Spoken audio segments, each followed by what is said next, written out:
In the context of relationships, I'm treading on something very controversial. Polygamy అనే ఒక కాన్సెప్ట్ని ఒక్క మహాభారతంలో ద్రౌపది విషయంలో తప్ప అసలు ఎక్కడా మనం పాలియాండ్రీ చూడలేదు, ఎక్కడ చూడలేదు.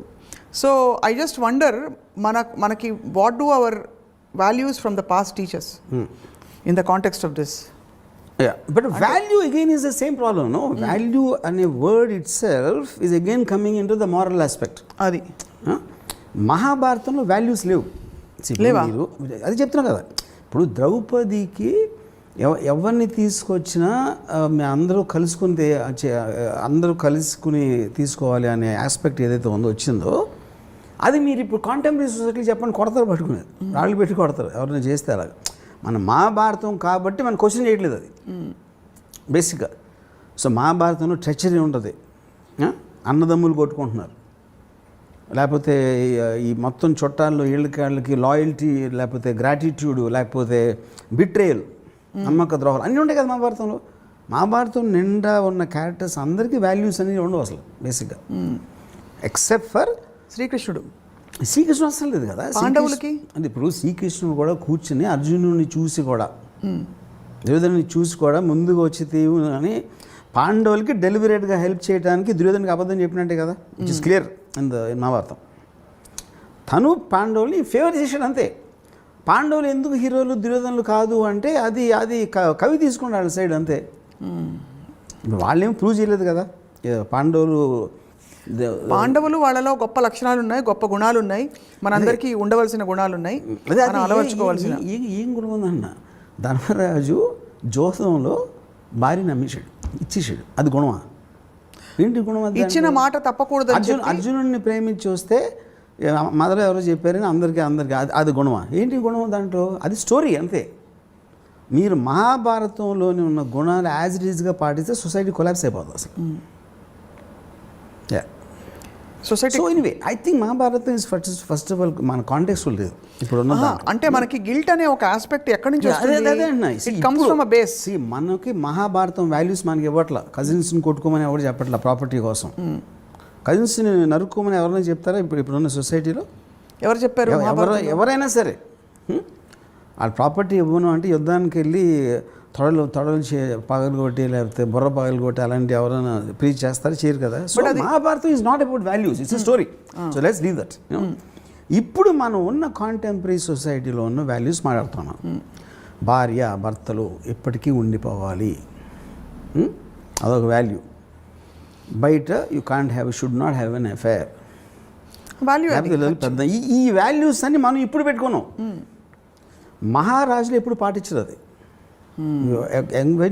వరల్డ్ హిస్టరీ కూడా మీరు చూడండి. ఈ వాల్యూస్ మీకు ఫ్యామిలీస్ని, సొసైటీని కోహెషన్ చేయడానికి పనికొస్తాయి. సో ఇన్ అదర్ వర్డ్స్ మీరు అనేది ఆ కాలంలో గిల్ట్ అనే కాన్సెప్ట్ ఉండేది కాదు. కాలం నాకు తెలియదు. మహాభారతం ఎవరైతే టాప్ ఆఫ్ ద లైన్లో ఉన్నారో పవర్ఫుల్ పీపుల్, వాళ్ళ స్టోరీ కదా మనం అవును ఉన్నది. ఇప్పుడు హస్తినాపురంలో జనాలందరూ మనలాంటిలో ఉంటారు. మళ్ళీ ఇది మనం ఇప్పుడు ఏదైతే వాల్యూస్ అంటున్నాం, అవును వాల్యూస్ పై వాళ్ళకి వర్తించవు ఎప్పుడు, ఎందుకంటే నాకు పవర్ ఉంది కాబట్టి. ఇప్పుడు పాయింట్కి వచ్చాను, అదే అడుగుతున్నా నేను. వాల్యూస్ ఎవరెవరికి వర్తింపజేస్తారు అంటే ఈ గిల్ట్ ఉండడానికి ఉండకపోవడం టైం గిల్ట్ అనేది మిడిల్ క్లాస్కి ఉంటుంది, హై క్లాస్ వాళ్ళకి ఉండదు, లో క్లాస్ పాయింట్కి. అది మిడిల్ క్లాస్ వాళ్ళు ఒక త్రిశంకు ఏరియాలో ఉంటారు. అంటే అటు తెగించలేరు, ఎందుకంటే మీ పవర్ ఉందనుకోండి పట్టించుకోరు. ఇప్పుడు ఫర్ ఎగ్జాంపుల్ ఒక యూపీలో ఒక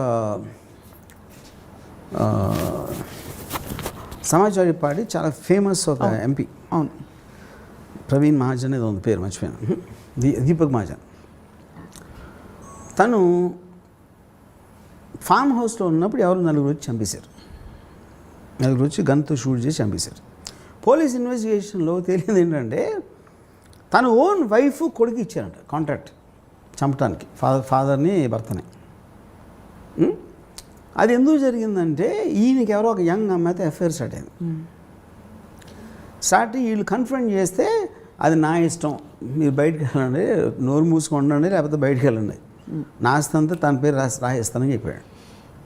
అదొక డెడ్ లైన్ అయిపోయింది. ఎక్కడ అమ్మాయికి రాసి ఇచ్చేస్తాడో అన్న భయంతో వీళ్ళు ఆ రాసి ఉండే ఆ టైం లైన్ ఉంది కాబట్టి వీళ్ళు ఏదో కింద మీద పడి ఒక కాంట్రాక్ట్ కిల్లర్ని పట్టుకుని అది చేయించారు.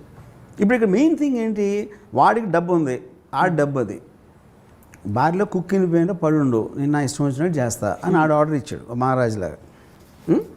అప్పుడు వీళ్ళు యుద్ధానికి వీళ్ళు కొన్న మేరకి వీళ్ళేమో యుద్ధం చేశారు. యూనో ఇక్కడ ఏంటి ఇప్పుడు వాడికి గిల్టీ అవసరం లేదు కదా, ఎందుకంటే పవర్ఫుల్ మ్యాన్.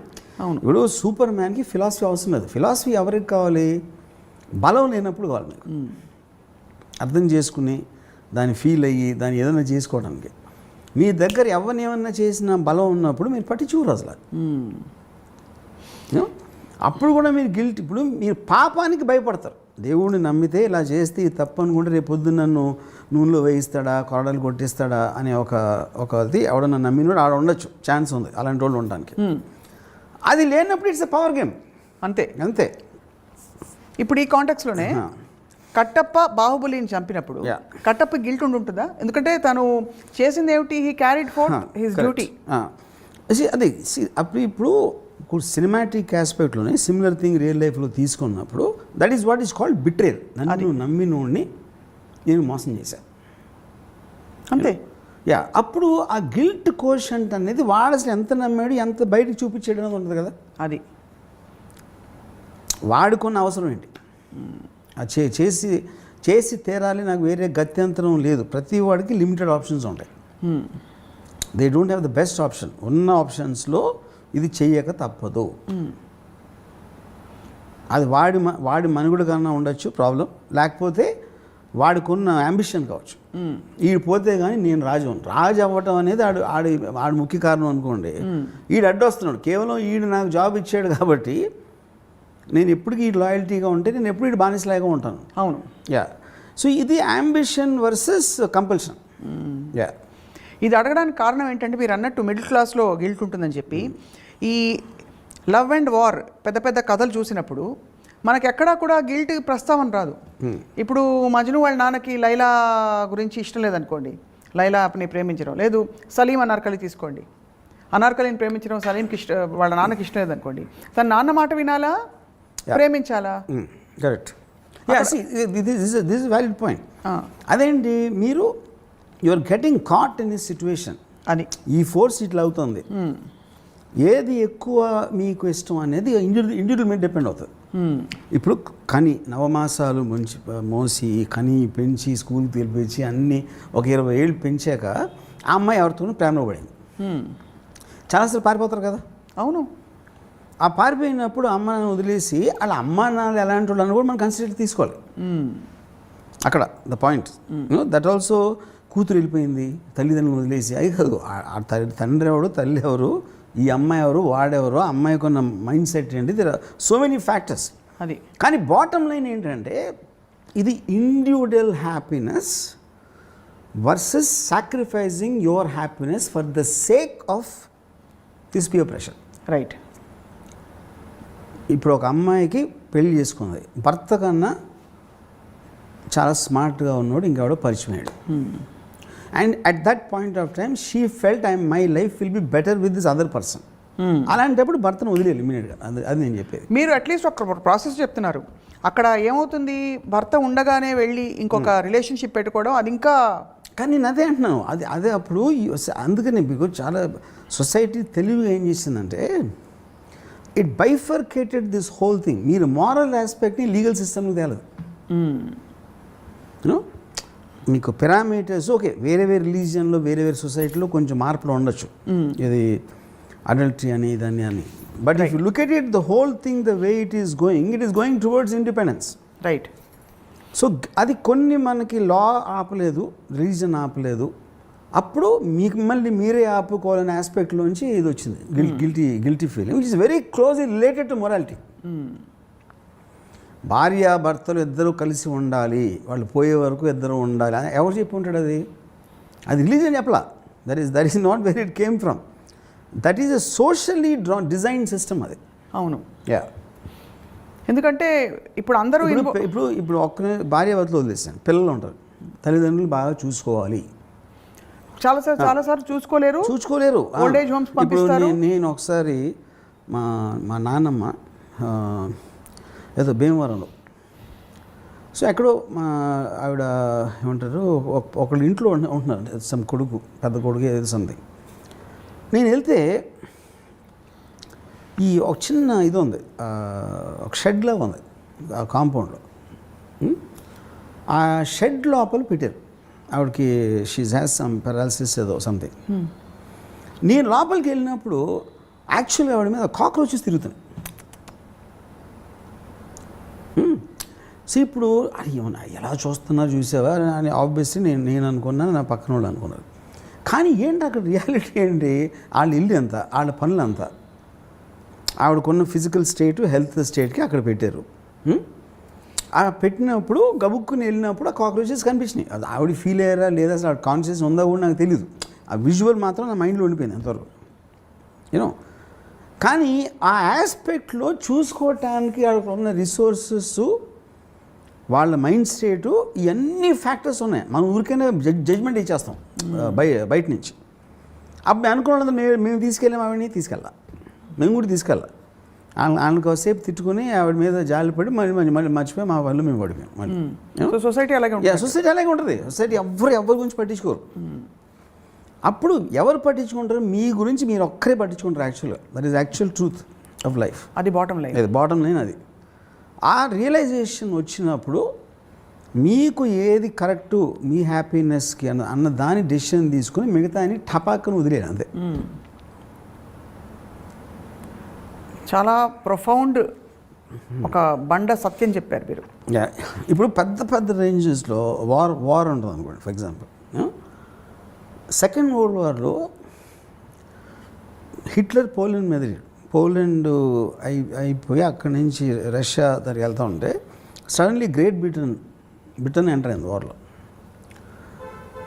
ఇక్కడ ఉన్న సోల్జర్స్ వాళ్ళు సరిపోలేదు కాబట్టి Hitler took A decision to bomb London మీద రెసిడెన్స్లు అక్కడ బాంబ్ చేసేప్పటికీ వాళ్ళందరూ రోడ్ల మీదకి వచ్చేస్తారు భయపడి. That created traffic jams for their own troops. అప్పుడేంటి, బ్రిటన్ ట్రూప్ మూవ్మెంట్ స్లో చేయాల్సిన ఆబ్జెక్టివ్ కోసం కొన్ని వందల వేల మందిని బలిపెట్టేయడానికి. దానికి హిట్లర్ గిల్టీ ఫీల్ అయితే హిట్లర్ అవడం ఎప్పుడు. అవును, you know what I'm saying. Yes, Hitler అనేది ఆర్మీ అనుకోను. చాలాసార్లు ఇప్పుడు మనకి మన క్రిమినల్స్ని పట్టుకోవడానికి పోలీసులు ఇన్ఫర్మేషన్ లాగడానికి ఎవరన్నా పట్టుకొచ్చి కొడతారు, కొట్టేస్తారు. కొంతమంది పోలీస్ కేసులు చచ్చిపోతారు కూడా. వాళ్ళు చాలామంది ఇన్నోసెంట్ ఉంటారని పోలీసులు కూడా తెలుసు. అయినా కూడా ఆ తప్పిస్తే వేరే మెథడ్ లేదు వాళ్ళు పట్టుకోవడానికి. అదే అంటే ఇది లోకధర్మం రాజధర్మం ఇవన్నీ ఉన్నప్పుడు ఇవన్నీ జస్టిఫై అయిపోతాయి. ఆల్ డూ థింగ్స్, ఇది కంపల్సన్, వేరే చాయిస్ లేదు కాబట్టి you will do that, you know. ఇది ఎప్పుడో మీరు రికంప్లీస్ చేసి, అంటే మన బుద్ధుడిలాగా ఏంటి ఎంతకాలం వారు చేశాను, ఇంతమంది చచ్చిపోయారు నా నిర్ణయాల మూలాన అని ఆయనకి ఏదో గిల్టీ ఫీలింగ్ వచ్చి ఆయన సేజ్ అయిపోయాడు అనుకోండి. బుద్ధుడు, సిద్ధార్థ, వాటెవర్, యూనో. ఇది అవ్వచ్చు, ఇది అవ్వదని నేను అంటలేదు. కానీ అది ఎప్పుడూ కూడా అలాంటి వాటిలో లాస్ట్ వస్తుంది వెన్ యూఆర్ గోయింగ్ టు ఒక అంతకుముందు ఏంటి, మీ యాంబిషన్ డ్రైవ్ ఉంటుంది. యాంబిషన్ డ్రైవ్ ఉన్నప్పుడు అది మనసులోకి రాదు.